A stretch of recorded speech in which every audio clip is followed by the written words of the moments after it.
नाम के एक छोटे से गांव में रामू नाम का एक किसान रहता था। उसकी उम्र लगभग 35 साल थी और वह दिखने में तो हष्ट-पुष्ट था, लेकिन उसका स्वभाव बेहद आलसी था।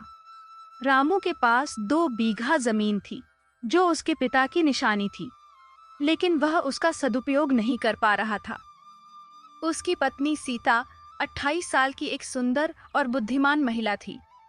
शादी के समय तो सब कुछ ठीक लग रहा था, लेकिन पिछले 8 सालों से सीता का जीवन एक संघर्ष बन गया था।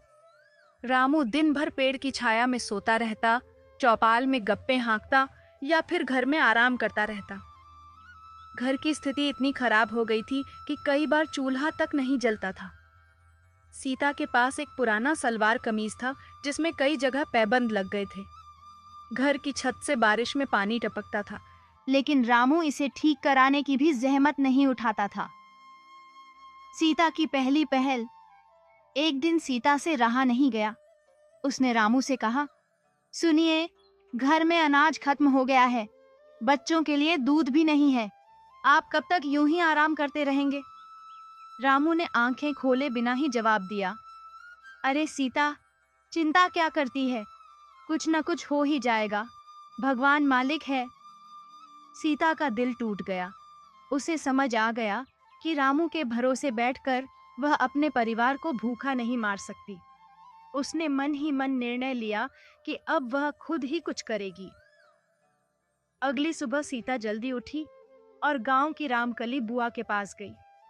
रामकली बुआ गांव की सबसे समझदार महिला थी। बुआ जी, मुझे कोई काम दिला दीजिए, घर की हालत बहुत खराब है, सीता ने आंसू रोकते हुए कहा। रामकली बुआ ने सीता को समझाया, बेटी, तुम हार मत मानो, मैं तुम्हें सेठ हरिराम के घर काम दिला देती हूँ। वे अच्छे लोग हैं और मेहनत का उचित मेहनताना भी देते हैं। मेहनत की शुरुआत सीता ने सेठ हरिराम के घर काम शुरू किया। वह सुबह 6 बजे से शाम 6 बजे तक काम करती। घर की सफाई, बर्तन धोना, कपड़े धोना और खाना बनाने में मदद करना। इसके बदले में उसे रोज 50 रुपए मिलते थे। पहले दिन जब सीता घर वापस आई तो वह बहुत थक गई थी, लेकिन उसके चेहरे पर संतुष्ट थी। उसने 50 रुपए में आटा, दाल और सब्जी खरीदी। घर आकर उसने स्वादिष्ट खाना बनाया। रामू ने पूछा, ये सब कहाँ से आया? सीता ने जवाब दिया, मैंने काम करके कमाया है। रामू को थोड़ी शर्म आई, लेकिन वह कुछ नहीं बोला। नई चुनौतियां। महीने भर बाद सीता को एहसास हुआ कि सिर्फ घरेलू काम से परिवार का गुजारा मुश्किल है। उसने सोचा कि कुछ और भी करना होगा। एक दिन उसने गांव के मुनीम जी से मिलकर पूछा, मुनीम जी, क्या आप मुझे कोई और काम भी दे सकते हैं? मुनीम जी ने कहा, सीता बहन, तुम चाहो तो खेतों में भी काम कर सकती हो। फसल का समय है, मजदूरों की जरूरत है। दिन भर काम करने पर 80 रुपए मिलेंगे। सीता ने खुशी से हामी भर दी। अब वह सुबह 5 बजे उठती, खेत में काम करती, फिर सेठ हरिराम के घर काम करती और शाम को घर का काम संभालती। गांव वालों की प्रशंसा। धीरे धीरे गांव के लोग सीता की मेहनत की चर्चा करने लगे। पंडित रामनाथ ने कहा, देखो, सीता कितनी मेहनती है, सुबह से शाम तक काम करती है और फिर भी हंसते हंसते घर का काम भी संभालती है। सरपंच साहब ने टिप्पणी की, रामू बहुत भाग्यशाली है, ऐसी पत्नी मिली है जो अकेली ही पूरे घर की जिम्मेदारी उठा रही है। यहाँ तक कि गांव की महिलाएं भी सीता से प्रेरणा लेने लगीं। राधा बहन ने अपनी सहेलियों से कहा, हमें भी सीता से सीखना चाहिए, वह कभी हार नहीं मानती। रामू की बेचैनी। जब रामू को पता चला कि पूरा गांव उसकी पत्नी की तारीफ कर रहा है और उसे आलसी कह रहा है, तो उसे बहुत बुरा लगा। लेकिन फिर भी वह अपनी आलसी आदतों को छोड़ने को तैयार नहीं था।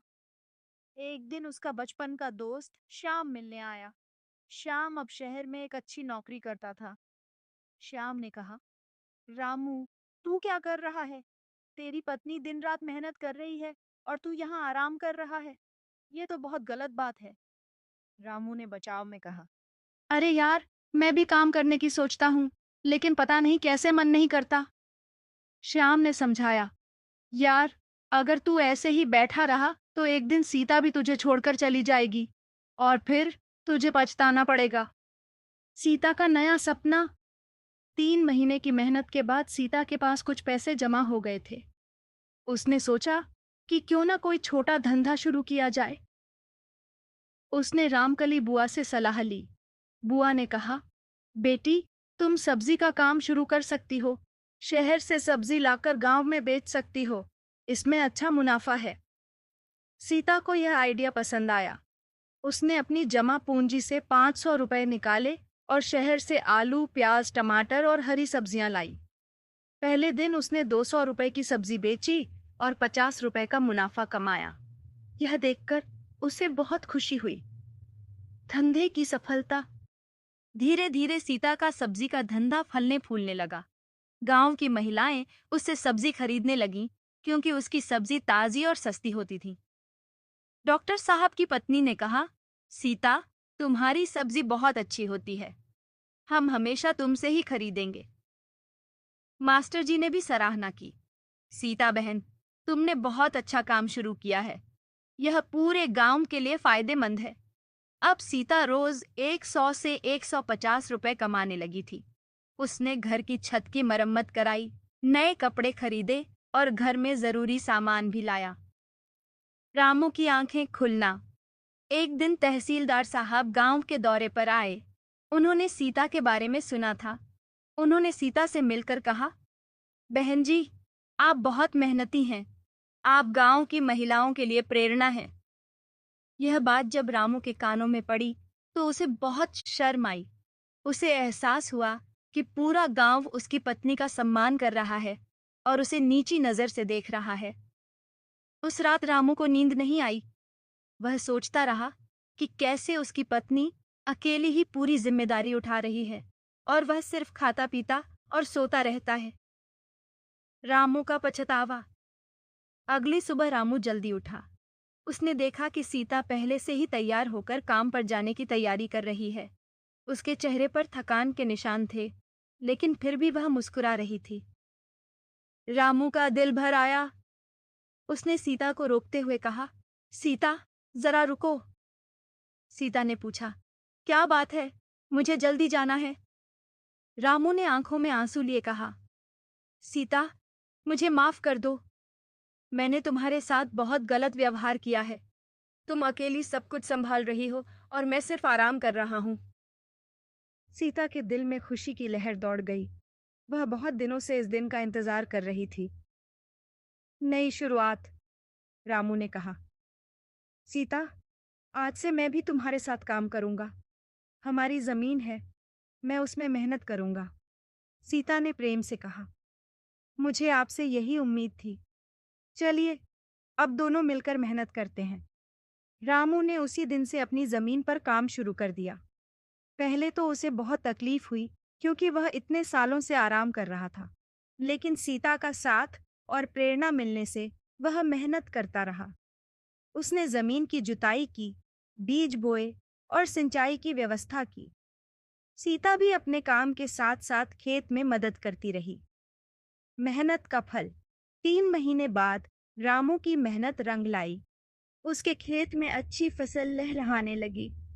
गेहूं की फसल इतनी अच्छी थी कि पूरे गांव के लोग देखने आते थे। मुनीम जी ने कहा, रामू, तुमने तो कमाल कर दिया। इतनी अच्छी फसल कई सालों में नहीं देखी। रामू ने जवाब दिया, मुनीम जी, यह सब सीता के प्रेम और प्रेरणा का कमाल है। फसल बेचकर रामू को 25,000 रुपए मिले। यह उसकी जिंदगी की सबसे बड़ी कमाई थी। व्यापार का विस्तार। अब सीता और रामू दोनों मिलकर सब्जी का धंधा बढ़ाने लगे। रामू खेत का काम संभालता और सीता सब्जी का काम देखती। उन्होंने पास के 2 गांवों में भी सब्जी बेचना शुरू किया। रामू साइकिल पर सब्जी लेकर जाता और सीता घर पर ग्राहकों को सर्विस देती। अब उनकी रोज की कमाई 300 से 400 रुपए हो गई थी। यह देखकर पूरा गांव हैरान था। सामाजिक सम्मान। 1 साल बाद गांव में पंचायत का चुनाव हुआ।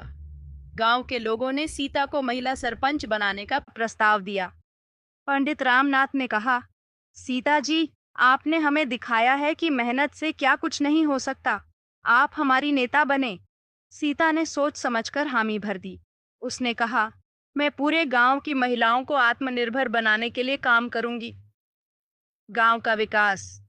सरपंच बनने के बाद सीता ने गांव की महिलाओं के लिए स्वयं सहायता समूह बनाया। उसने सरकारी योजनाओं का फायदा उठाकर महिलाओं को छोटे छोटे धंधे शुरू करने के लिए प्रेरित किया। राधा बहन ने सिलाई का काम शुरू किया। कमला देवी ने पापड़ अचार का व्यापार शुरू किया। गीता बहन ने मुर्गी पालन का काम शुरू किया। पूरे गांव में एक नई चेतना आ गई थी। रामू का योगदान। रामू भी अब पूरी तरह बदल गया था। उसने न सिर्फ अपनी आलसी आदतों को छोड़ा था, बल्कि गांव के दूसरे युवकों को भी प्रेरित करना शुरू किया था। मुख्य संदेश। मेहनत का फल हमेशा मीठा होता है। सीता की अथक मेहनत ने न सिर्फ उसके परिवार को गरीबी से निकाला, बल्कि पूरे गांव को प्रेरणा दी। धैर्य और दृढ़ता की शक्ति। सीता ने कभी हार नहीं मानी और धैर्य के साथ काम करती रही। बदलाव संभव है। रामू जैसा आलसी व्यक्ति भी बदल सकता है, अगर उसे सही प्रेरणा मिले। पति पत्नी का साथ जब दोनों मिलकर काम करते हैं, तो कोई भी मुश्किल आसान हो जाती है। समाज सेवा का महत्व। अपनी सफलता के बाद उन्होंने दूसरों की मदद भी की। महिला सशक्तिकरण। सीता ने दिखाया कि महिलाएं किसी से कम नहीं हैं। आत्मनिर्भरता, अपने पैरों पर खड़े होने की ताकत सबसे बड़ी ताकत है। मॉरल। यह कहानी हमें सिखाती है कि जीवन में कितनी भी मुश्किलें हों, अगर हम मेहनत करें, धैर्य रखें और हार न माने, तो सफलता जरूर मिलती है। रामू और सीता की तरह हर कोई अपनी जिंदगी बदल सकता है।